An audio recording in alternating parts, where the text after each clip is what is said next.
నమస్కారం అందరికి. ఇప్పుడు మనం డిగ్రీ ఫస్ట్ ఇయర్ వాళ్ళకి సెకండ్ సెమ్ లో లాస్ట్ గ్రామర్ టాపిక్ యూనిట్ 8 లో మనకున్న లాస్ట్ గ్రామర్ టాపిక్ అడ్వర్బ్స్ అన్నమాట.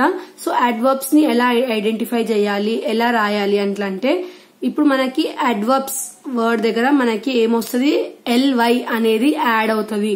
సో మీరు అది గుర్తుపెట్టుకోండి చాలు. ly అనేది మనకి అడ్వర్బ్స్ లో యాడ్ అవుతుంది అన్నమాట. సో ఇక్కడ మనకి కింద ఫిల్ ఇన్ ద బ్లాంక్స్ ఇచ్చినారు, ఎక్సర్సైజ్ లో ఫిల్ చేయమంటున్నారు. సో ఫస్ట్ క్విక్ అని ఉంది, దానికి మనకి ఏమొస్తుంది అడ్వర్బ్ లాగా క్విక్లీ. సో ఇక్కడ మనకి గుడ్ ఉంది కదా, ly యాడ్ అవుతుంది అంటే లేదు, కొన్ని వర్డ్స్ కి ly అనేది యాడ్ అవ్వదు అనమాట. సో ఇక్కడ గుడ్ ఉంది కాబట్టి వెల్ అనేది వస్తుంది. Next fluent, fluently, easy, easily, ఎర్లీయే వస్తుంది, ఎందుకంటే అందులో ఆల్రెడీ ly ఉంది కదా, మళ్ళీ ly యాడ్ అవ్వదు.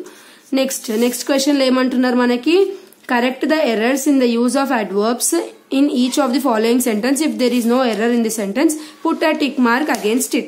సో ఇక్కడ మనకి ఒక 5 sentences ఇచ్చినారు, అందులో అడ్వర్బ్స్ ని కరెక్ట్ చేయండి, ఒకవేళ కరెక్టే ఉంటే వాటిని టిక్ చేయమని చెప్తున్నారు. సో మనకి క్వశ్చన్ ఏముంది, ఫస్ట్ క్వశ్చన్ లో my sister always worked hardly.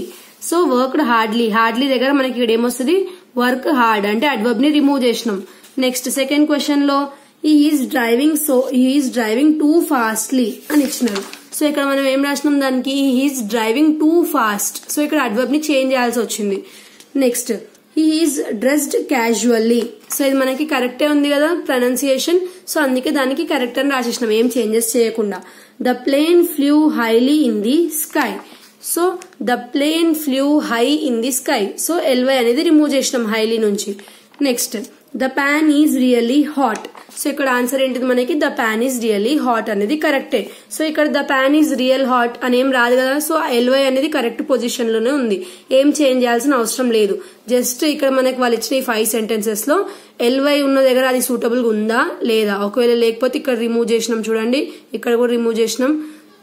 Next flu highly అని ఉంది, ఇక్కడ కూడా రిమూవ్ చేసినాం. సో ఎక్కడైతే అది ప్రొనౌన్సియేషన్ గా అంటే అప్రోప్రియేట్ గా లేదో అలాంటి వాటి దగ్గర నుంచి రిమూవ్ చేసి, ఒకవేళ మంచిగా ఉన్న దగ్గర ఏం చేసినాం, జస్ట్ టిక్ పెట్టమన్నారు, పెట్టేసినాం. Next exercise. So next exercise ఏమన్నారు, ఈ పైన ఇచ్చిన వర్డ్స్ లో వీటిని అడ్వర్బ్స్ లాగా మారుస్తూ కింద ఇది ఫిల్ చేయమన్నాడు. సో ఏముంది మనకు first the, Mrs Reddy has begin the class yesterday. I had been late sadly and was punished severely for it. I decided to sneak into class. I tiptoed in quietly from the back door and slid into my seat happily before she noticed. I go to the park every evening. I sometimes run into my neighbor Tara. Her pet dog wags its tail quickly when it sees me.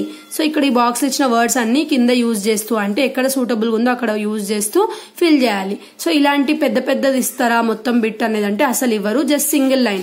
ఇక్కడ మనకి ఈ bit లో ఉంది కదా single line, so ఇలా ఇస్తారనమాట. So మనం ఇది గుర్తుపెట్టుకోవాలి, quickly, well, fluently, easily, early. So అలా గుర్తుపెట్టుకుంటే ఇలాంటివే ఇస్తారు మాక్సిమం ఈ బిట్ నుంచి. సో అడ్వర్బ్స్ అంటే మనకి ఏంటిది, ly, అవసరమైన దగ్గర ly పెట్టాలి, అవసరం లేని దగ్గర ly తీసేయాలి. కొన్ని వర్డ్స్ కి ly ఉండదు, డిఫరెంట్ ఉంటుంది, సో అది మాత్రం గుర్తుపెట్టుకోవాలి. ఇది ఒకటే ఉంది ఈ బిట్ లో, సో ఇది ఒకటే గుర్తుపెట్టుకోండి, ఎందుకంటే ఎగ్జామ్ లో మాక్సిమం ఇవే ఇస్తారు, మాక్సిమం కాదు 100% ఇవే ఇస్తారు, బయట నుంచి అసలు ఇవ్వరు, ఎక్సర్సైజ్ ఇస్తారు. సో అన్నిట్లో మాక్సిమం మనకి ly యూజ్ అయింది, ఈ ఒక్కదానికి మాత్రం వెల్ అయింది, అది ఒక్కటి గుర్తుపెట్టుకోండి. సో ఇది మనకి గ్రామర్ టాపిక్స్. ఇంకా ఏదైతే మనకి సెమ్ 2 వాళ్ళది ఇంగ్లీష్ ఉందో అది కంప్లీట్ అయింది. నెక్స్ట్ వీడియోలో కొత్త సబ్జెక్ట్ స్టార్ట్ చేద్దాం. Thanks for watching.